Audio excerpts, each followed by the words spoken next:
திருவள்ளூர் மாவட்டம் சிறுவாபுரி முருகன் கோயிலில் போலீசாரை தகாத வார்த்தையில் பேசியதாக திருநங்கை ஒருவரை ஊத்துக்கோட்டை டிஎஸ்பி சாந்தி கன்னத்தில் அறைந்ததால் கோயிலில் பரபரப்பு ஏற்பட்டது.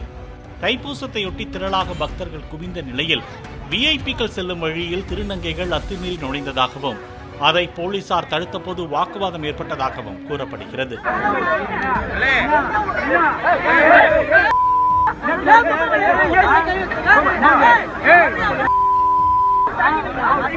நாங்கள் சிறுவாபுரிக்கு ஒரு வேண்டுதல் வச்சு 11 வாரம் வரலான்னு நாங்கள் வந்துட்டு இருந்தோம்.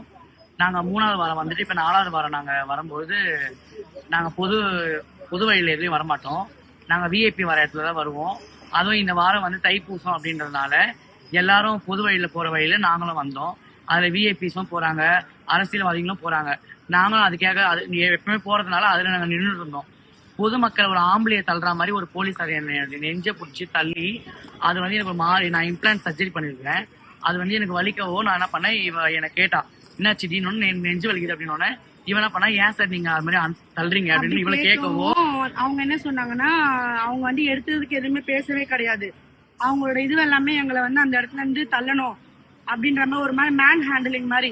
எப்படி சொல்றீங்க, பொது வழியில போகாம சிறு வழியில போனீங்க? இல்லங்க சார், நாங்க வந்து எப்படின்னா ஃபர்ஸ்ட் வர நாங்க பொது வழியில ஃபர்ஸ்ட் வரன்றதை விட எங்களை வந்து லைன்ல நின்னா அதுல 4 பேர் 4 விதமா இருப்பாங்க.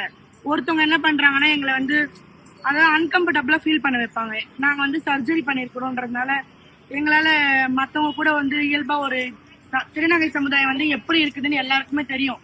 திருநங்கை சமுதாயத்தை எப்பவுமே ஒரு கீழே டவுன் பண்றதுக்கு எல்லாருமே இருக்கிறாங்க. போலீஸ் வந்து நீங்க பிச்சை எடுத்ததாகவும் அதனாலதான் உங்களை வந்து 11 வாரம் நாங்க 4வது வாரம் வந்திருப்போம். இது வரைக்கும் ஒரு நாள் கூட நாங்க கையை தட்டி ஒருத்தர்கிட்ட 10 ரூபாய் கேட்க எங்களுக்கு அவசியம் கிடையாது. நாங்க ஒரு வேலையை செஞ்சுட்டு இருக்கோம். நாங்க வீட்டோட நாங்க ஒரு பிசினஸ் பண்றோம். நான் தச்சு எல்லாமே இது பண்ணிட்டு இருக்கேன், தையல் வேலை பண்ணிட்டு இருக்கேன். நான் எதுக்கு பிச்சை எடுக்கணும்?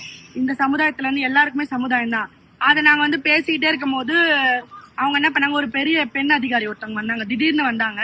அங்க சம்பவம் நடந்துட்டு இருக்கா, அவங்க வந்து ஒண்ணுமே கேட்கவே கிடையாது. அதாவது எதுவுமே என்ன நடந்ததுன்னு கூட கேட்காம என்னை வந்து ஒரு அடி அடிச்சிட்டாங்க. பலாருன்னு அடிச்சதுனால எனக்கு வந்து ஒரு மாதிரி எல்லாருமே சுத்தி பார்க்க எனக்கு ஒரு அசிங்கமாயிடுச்சு. அதனால கொஞ்சம் பிரச்சனை ஆன மாதிரி ஆயிடுச்சு அந்த இடத்துல.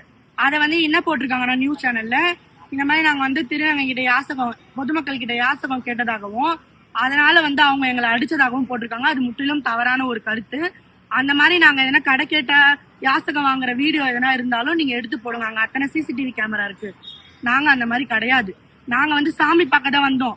லைன்ல நின்னா எங்களை தேவையில்லாம அங்க நோன்றாங்க இங்க நோன்றாங்க அந்த மாதிரி இடிக்கிறாங்கன்றத பிரச்சனைனாலதான் நாங்க வந்து எப்பவுமே இந்த 3 வாரமுமே நாங்க அந்த வழியில தான் வந்தோம். சரி நம்ம இந்த வாட்டி கேட்டு போலான்னு நாங்க பேசக்கூட விடல எங்களை. நாங்க ஓரமா நிக்கிறோம், சரி எங்களை கொஞ்ச நாள் கழிச்சு அனுப்புங்கன்னு தான் சொன்னோம். அனுப்ப முடியாதுன்னு சொல்லி இந்த மார்பகம் மேல இப்படி கைய வச்சு இப்படி தள்ளுறாங்க. அதுவும் பொம்பளை போலீஸ் கூட கிடையாது, ஆம்பளை போலீஸுங்க அப்படி தள்ளுறாங்க. இது எந்த விதத்துல நியாயம்? இது நாங்களும் பெண்கள் மாதிரிதான்.